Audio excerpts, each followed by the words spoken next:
എല്ലാവരും സുഖായിരിക്കുന്നു എന്ന് വിചാരിക്കുകയാണ്. അപ്പോൾ ഇന്ന് ഞാൻ വന്നിട്ടുള്ളത് നമുക്ക് വളരെ പെട്ടെന്ന് തയ്യാറാക്കി എടുക്കാൻ പറ്റുന്ന നല്ല ടേസ്റ്റി ആയിട്ടുള്ള ഒരു നാടൻ പലഹാരത്തിൻ്റെ റെസിപ്പി ആയിട്ടാണ്. നാടൻ പലഹാരങ്ങൾ നമുക്ക് എപ്പോഴും ഇഷ്ടമാണല്ലേ?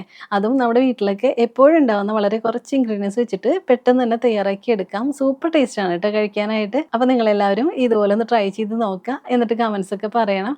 അതുപോലെ വീഡിയോ കണ്ടിട്ട് ഇഷ്ടമാണെങ്കിൽ ഒന്ന് ലൈക്ക് ചെയ്യാനും പിന്നെ ഫ്രണ്ട്സിനും റിലേറ്റീവ്സിനൊക്കെ ഒന്ന് ഷെയർ ചെയ്ത് കൊടുക്കാനും പിന്നെ ആരെങ്കിലും നമ്മുടെ ഈ ചാനൽ ആദ്യമായിട്ടാണ് കാണുന്നതെന്നുണ്ടെങ്കിൽ ഒന്ന് സബ്സ്ക്രൈബ് ചെയ്യാനും കൂടി മറക്കരുത് ട്ടോ. അപ്പോൾ നമുക്ക് പെട്ടെന്ന് തന്നെ വീഡിയോയിലോട്ട് പോവാം. ഈ പലഹാരം റെഡിയാക്കി എടുക്കാൻ വേണ്ടിയിട്ട് ആദ്യം തന്നെ നമുക്ക് ഇതിലേക്ക് വേണ്ടിയിട്ടുള്ള ശർക്കരപ്പാനി ഒന്ന് റെഡിയാക്കി എടുക്കാം. അതിന് വേണ്ടിയിട്ട് ഞാൻ ഒരു പാനിലേക്ക് 250 ഗ്രാം ശർക്കര വെച്ച് കൊടുത്തിട്ടുണ്ട്. ഇനി ഇതിലേക്ക് 2.5 കപ്പ് വെള്ളം ഒഴിച്ച് കൊടുത്തിട്ട് നന്നായിട്ടൊന്ന് മെൽറ്റ് ചെയ്തെടുക്കാം.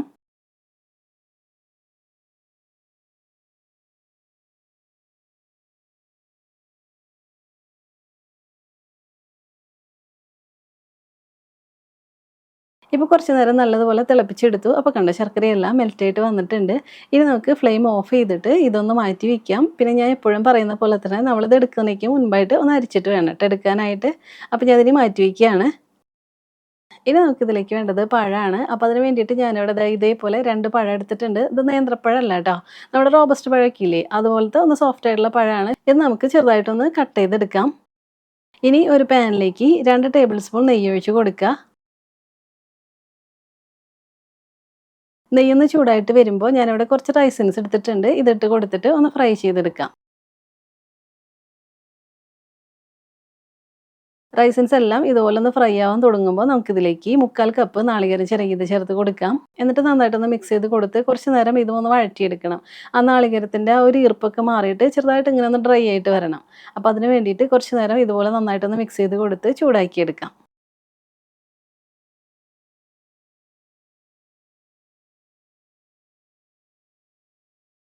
ഇപ്പോൾ നാളികേരമെല്ലാം ഞാൻ കുറച്ച് നേരം ഒന്ന് ചൂടാക്കി എടുത്തു. അപ്പോൾ കണ്ടോ അതിൻ്റെ കളറൊക്കെ ഇങ്ങനെ ചേഞ്ച് ആവാൻ തുടങ്ങുന്നുണ്ട്. അതിൻ്റെ ആ ഈർപ്പൊക്കെ മാറി കിട്ടിയിട്ടുണ്ട്.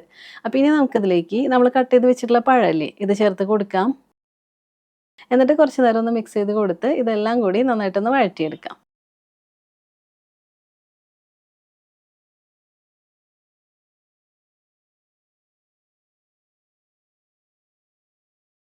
ഈ പഴം അതിൻ്റെ പേരിൽ തന്നെ ഒരുപാട് സമയമൊന്നും വേണ്ട കേട്ടോ. ഇത് പെട്ടെന്ന് തന്നെ ഇങ്ങനെ വഴന്ന് വരുമല്ലോ. നല്ല സോഫ്റ്റ് ആയിട്ടുള്ള പഴമല്ലേ. അപ്പോൾ ഇതുപോലെ ഇങ്ങനെ വഴന്ന് വരാനായിട്ട് തുടങ്ങുമ്പോൾ നമുക്കിത് പതുക്കെ ഒന്ന് ഉടച്ചു കൊടുക്കണം. അപ്പോൾ ഒരുപാട് അങ്ങനെ ഉടച്ചെടുക്കേണ്ട ആവശ്യമൊന്നുമില്ല കേട്ടോ. ചെറിയ പീസൊക്കെ അതിലുണ്ടായിക്കോട്ടെ. അതൊക്കെ ടേസ്റ്റല്ലേ അങ്ങനെയൊക്കെ എടുക്കുമ്പോൾ. അപ്പോൾ ചെറുതായിട്ട് ഇതുപോലെ എല്ലാം ഒന്ന് ഉടച്ചെടുത്താൽ മതി.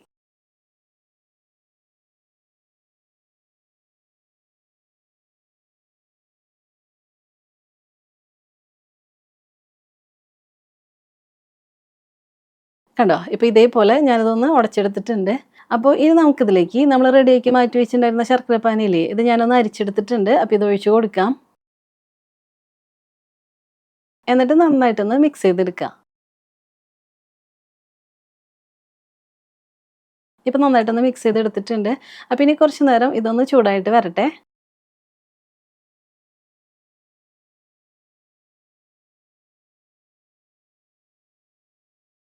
ഇപ്പോൾ കണ്ടോ ശർക്കരപ്പാനിയൊക്കെ ഒന്ന് ചൂടായിട്ട് വരാനായിട്ട് തുടങ്ങുന്നുണ്ട്. അപ്പോൾ ഈ സമയമാകുമ്പോൾ നമുക്ക് ഇതിലേക്ക് നല്ലൊരു ഫ്ലേവറിന് വേണ്ടിയിട്ട് 1/2 ടീസ്പൂൺ ഏലക്ക പൊടിച്ചിട്ട് കൊടുക്കാം. പിന്നെ മധുരമൊക്കെ ബാലൻസ് ചെയ്യാനായിട്ട് ഒരു നുള്ള് ഉപ്പിട്ട് കൊടുക്കാം. എന്നിട്ട് നന്നായിട്ടൊന്ന് മിക്സ് ചെയ്തെടുക്കാം. ഇപ്പോൾ നന്നായിട്ട് ഇതൊന്ന് മിക്സ് ചെയ്തെടുത്തിട്ടുണ്ട്. ഇനി നമുക്കിതിലേക്ക് അരിപ്പൊടി ചേർത്ത് കൊടുക്കാം. ഞാനപ്പോൾ 1 കപ്പ് അരിപ്പൊടിയാണ് ട്ടോ എടുത്തിട്ടുള്ളത്. നമ്മൾ പത്തിരിക്കും ഇടിയപ്പത്തിനൊക്കെ എടുക്കുന്ന പൊടിയില്ലേ അതാണ് കേട്ടോ. പിന്നെ 1/2 കപ്പ് റവ കൂടി ചേർത്ത് കൊടുക്കാം. എന്നിട്ട് നന്നായിട്ടൊന്ന് മിക്സ് ചെയ്തെടുക്കാം. കുറച്ച് നേരം കഴിയുമ്പോൾ ഇതെല്ലാം ഒന്ന് തിക്കായിട്ട് വരും. അപ്പോൾ അതുവരെ നമ്മൾ ഇതുപോലെ ഇങ്ങനെ ഒന്ന് മിക്സ് ചെയ്ത് കൊടുക്കണം.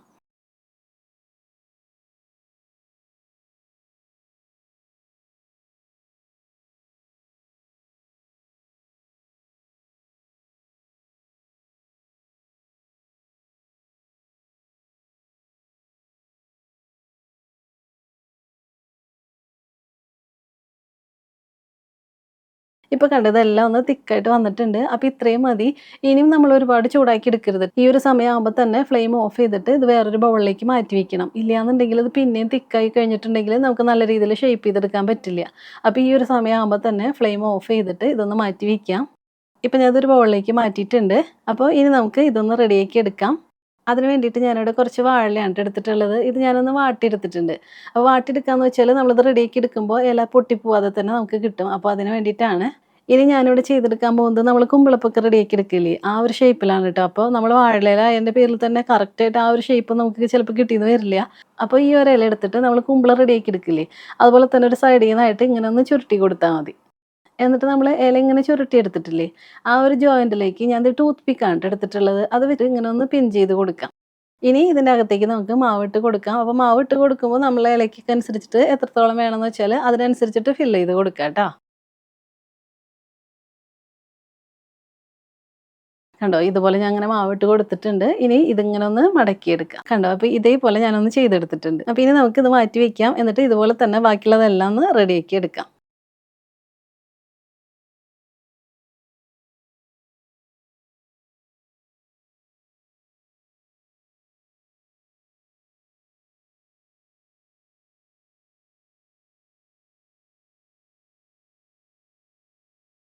ഇപ്പം നമ്മൾ റെഡിയാക്കി വെച്ചിട്ടുണ്ടായിരുന്ന എല്ലാ മാവും ഞാൻ ദേ ഇതേ ഷേപ്പിലൊന്ന് റെഡിയാക്കി എടുത്തിട്ടുണ്ട്. അപ്പോൾ നിങ്ങൾ ഇതുപോലെ തന്നെ ചെയ്യണമെന്നൊന്നും ഇല്ല കേട്ടോ. നമ്മളിപ്പോൾ അടയൊക്കെ റെഡിയാക്കി എടുക്കില്ലേ, ആ രീതിയിലൊക്കെ ഒന്ന് മടക്കിയെടുത്താലും മതി. ഞാനപ്പോൾ ഒരു വെറൈറ്റിക്ക് വേണ്ടിയിട്ട് ഇതുപോലെ ഒന്ന് ചെയ്തു എന്നേ ഉള്ളൂ കേട്ടോ. അപ്പോൾ ഇനി നമുക്ക് ഇതൊന്ന് സ്റ്റീം ചെയ്തെടുക്കാം.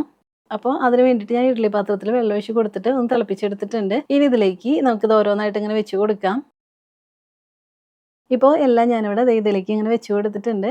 ഇനി ഇത് അടച്ച് വെച്ചിട്ട് 20 മിനിറ്റ് ഇതൊന്ന് സ്റ്റീം ചെയ്തെടുക്കാം. ഇപ്പോൾ ഒരു 20 മിനിറ്റ് കഴിഞ്ഞിട്ടുണ്ട്. അപ്പോൾ പിന്നെ നമുക്ക് ഓപ്പൺ ചെയ്യാം. എല്ലാം നന്നായിട്ട് തന്നെ സ്റ്റീമായിട്ട് കിട്ടിയിട്ടുണ്ട്. നല്ലൊരു സ്മെല്ല് വരുന്നുണ്ട് കേട്ടോ നമ്മളിത് ഓപ്പൺ ചെയ്യുമ്പോൾ തന്നെ. അപ്പോൾ ഇനി നമുക്ക് കുറച്ച് നേരം ഇത് ചൂട് പോകാനായിട്ട് മാറ്റി വയ്ക്കാം. ചൂട് പോയതിന് ശേഷം നമുക്ക് എടുക്കാം. ഇപ്പോൾ ഇതിൻ്റെ ചൂടെല്ലാം പോയിട്ടുണ്ട്. അപ്പോൾ ഇനി നമുക്ക് ഇലയിൽ നിന്ന് എടുക്കാം.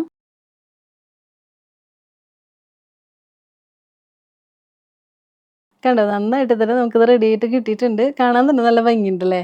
അതുപോലെ തന്നെ കഴിക്കാനും നല്ല ടേസ്റ്റാണ് കേട്ടോ. അപ്പോൾ ഇതുപോലെ തന്നെ ഇനി ബാക്കിയുള്ളതെല്ലാം എടുക്കാം. അപ്പോൾ ഇത്രയേ ഉള്ളൂ. നമുക്ക് വളരെ പെട്ടെന്ന് തയ്യാറാക്കി എടുക്കാൻ പറ്റുന്ന നല്ല ടേസ്റ്റി ആയിട്ടുള്ള ഒരു നാടൻ പലഹാരമാണ്. നമ്മൾ വായിലിട്ട് അലിഞ്ഞു പോകുന്ന രീതിയിലുള്ള ഒരു പലഹാരമാണ് കേട്ടോ. സൂപ്പർ ടേസ്റ്റാണ് അത് കഴിക്കാനായിട്ട്. നല്ല സോഫ്റ്റാണ്. ഒരുപാട് സമയമൊന്നും വേണ്ടില്ല ഇത് റെഡിയാക്കി എടുക്കാനായിട്ട്. അതുപോലെ തന്നെ പഴവും റവയൊക്കെ ചേർത്ത് കൊടുത്തതിൻ്റെ പേരിൽ തന്നെ ഒരു പ്രത്യേക ടേസ്റ്റാണ് കേട്ടോ ഇത് കഴിക്കാനായിട്ട്. അപ്പോൾ എല്ലാവരും ഇതുപോലെ ഒന്ന് ട്രൈ ചെയ്ത് നോക്കുക. എന്നിട്ട് കമൻസ് ഒക്കെ പറയണം. അതുപോലെ വീഡിയോ കണ്ടിട്ട് ഇഷ്ടമായിട്ടുണ്ടെങ്കിൽ ഒന്ന് ലൈക്ക് ചെയ്യാനും പിന്നെ ഫ്രണ്ട്സിനും റിലേറ്റീവ്സിനൊക്കെ ഒന്ന് ഷെയർ ചെയ്ത് കൊടുക്കാനും പിന്നെ ആരെങ്കിലും നമ്മുടെ ഈ ചാനൽ ആദ്യമായിട്ടാണ് കാണുന്നതെന്നുണ്ടെങ്കിൽ ഒന്ന് സബ്സ്ക്രൈബ് ചെയ്യാനും കൂടി മറക്കരുത് കേട്ടോ. പിന്നെ നമുക്ക് ഇതിലും ടേസ്റ്റി ആയിട്ടുള്ള മറ്റു റെസിപ്പി ആയിട്ട് കാണാം. അതുവരെ എല്ലാവർക്കും താങ്ക് യു.